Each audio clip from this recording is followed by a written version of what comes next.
আইসো করে আবার আবার আইসো করে ডাক দিছি ডাক দিছি থাকবা আজকে আমার বাড়িতে এর জন্য যাইও না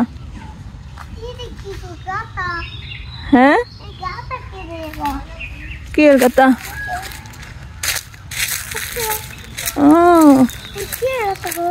এটার মধ্যে সাপ থাকে তাই বা এর মধ্যে সাপ থাকে এই গাছের গোড়া যাইস না তোরে কামড় দিব অনেক বড় তোর থেকে 3 গুণ বড় একটা সাপ থাকে তোর আব্বা কত বড় ক অনেক বড় আকাশের তে আরো বড়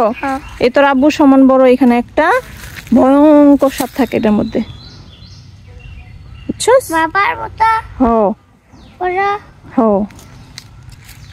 বাবার মতো বড় আয়ো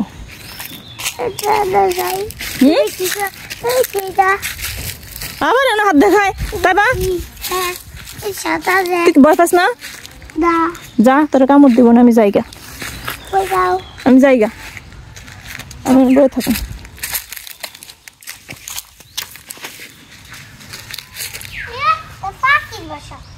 এটা ফাঁকির বসা কইছে তোমার সাথে ওইদিকে সাথে একটু পরে খুব বাইরে দিব না একটা সবর ধরলো পিছন দা ডরায় না এরপরে ডরায় না চিন্তা করো লাপান সাহস কত তাইবা ফুপা কই কোনখানে এখানে তুমি দেখছো তুমি ভয় লাগে না তো ফুপা ওইখানে এই কবরে তোমার ভয় লাগে না একটু ভয় লাগে না ফুপা ডাক দাও তো ডাক দাও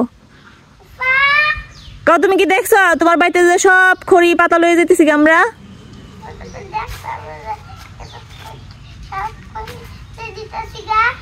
হ্যাঁ কয় একটু পরে আমার আব্বা আইবো ব্যান লইয়া এই যে বস্তা বসছি পাতা খড়ি সব বানছি সব লয়ে যাবো গা বল আগে আইলে কি দিত ফুপা এগুলা খড়ি পাতা তো করে নিতে দিত না কি কইতো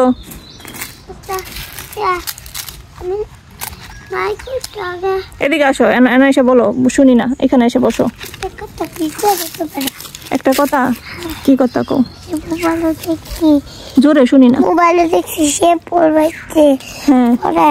বিভিন্ন দিয়ে মাথাতে পরে আমিও এই কাজ করতে পারে আমার চুল অনেক পরে দেবো কদিন পরে সুন্দর চুল হইছে তুমি মোবাইলে দেখছো কি শ্যাম্পুর মধ্যে অনেক কিছু দিয়া পরে মাথার দেয় ওই চুল সুন্দর হয়ে যায় তো তুমিও দিচ্ছ তোমারও চুল সুন্দর হয়ে যাবো কি এই কাহিনী আচ্ছা তাই বা তোমার কি খালি শাস্তি ইচ্ছা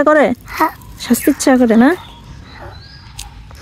এই বয়সে এই ছোট মানুষের মনে হয় খালি এইটুকুই স্বপ্ন থাকে তাই না যে ভাই আমার যদি অনেক সাজুগুজু থাকতো সাজতাম সুন্দর লাগতো আর কিছুই না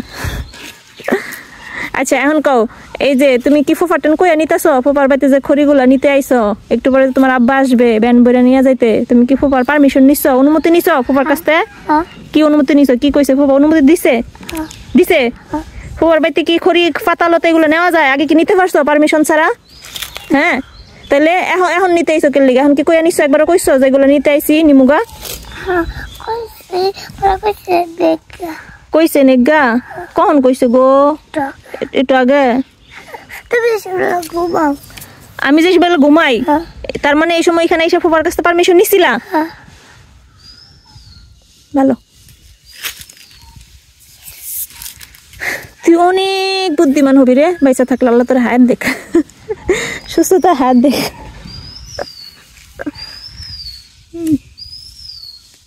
এই হয়েছে ঘরের জানালা এই ঘরে বসে বসে আমার মা আমার বাইরে ডাকে কথা কয় এখন আমার বাপের লাগে কথা কইবে না বইবে দুনিয়া জীবন না কিছুই না গো কিছুই না